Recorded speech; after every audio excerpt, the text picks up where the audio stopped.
guys, welcome to our vlog. So, let me introduce you with our family. So, ako nga pala si Ram. And this is Prince.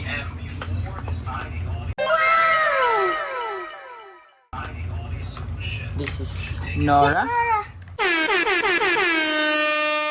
Our blue Shih Tzu. And this is Molly.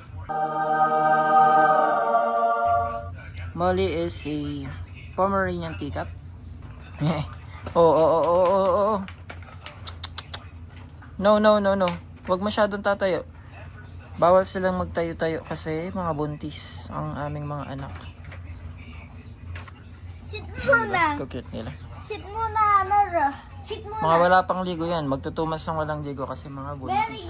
Bawal daw sila. Sit muna, Bawal Molly. muna maligo kasi bawal ma-stress at baka makunan. Very good. So kabuanan na nila. Nora, sit. End Sit, of Nora. April. So today is April 26. So end of this month, supposedly manganganak na ito si Molly. And then si Nora naman. Siguro a couple of weeks yung difference nila. Or 1 week lang siguro. Or 1 week, mga 10 days siguro ganun. Nora, sit. Sit muna, Siya Nora. naman. Kasi naunang napastad si Nora. Molly. Yan, lalaki ng tiyan nila. Molly, sit. Nora, sit. Molly, sit. Nora, Enough na yun. Sige na.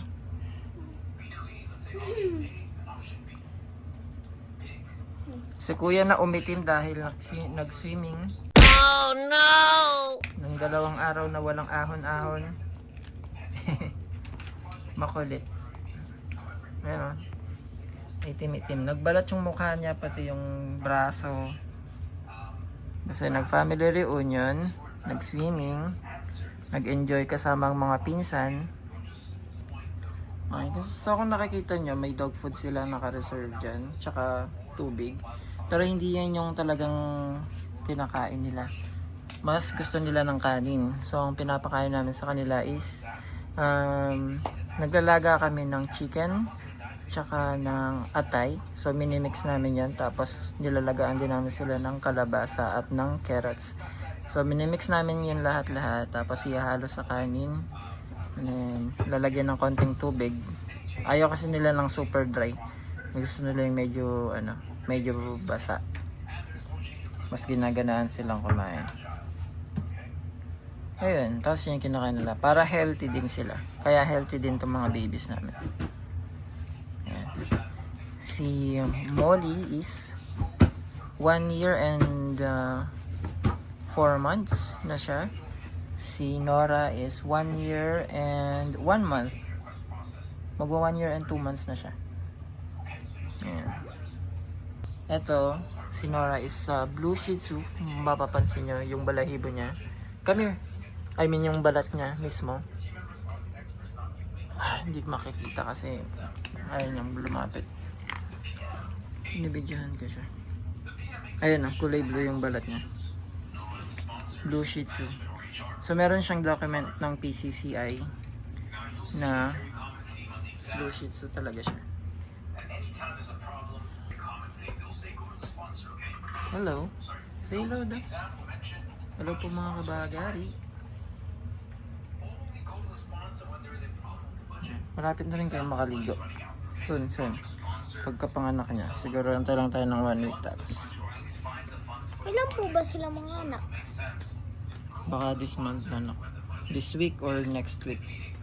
Mga anak na ito mga ito. Hello. Say hi. Busy ang aming daddy doon. Busy si daddy kasi prepare siya para sa exam niya sa PMP, Project Management Professional. Diba? Nag-upskill ang ating tatay. At ito, bakasyon, walang pasok, puro cellphone, pero next week hindi na pwede mo na mag-cellphone. Kasi magre-review siya, mag-aaral. Ay, marunong siya magbasa at magsulat. Comprehension na lang sa English ang kailangan. So, i-review natin yan. Okay. So, say bye na muna. Maraming salamat sa panonood. Please follow, subscribe, for more para updated kayo sa aming mga videos. Thank you, thank you. Bye ka ba, Gary?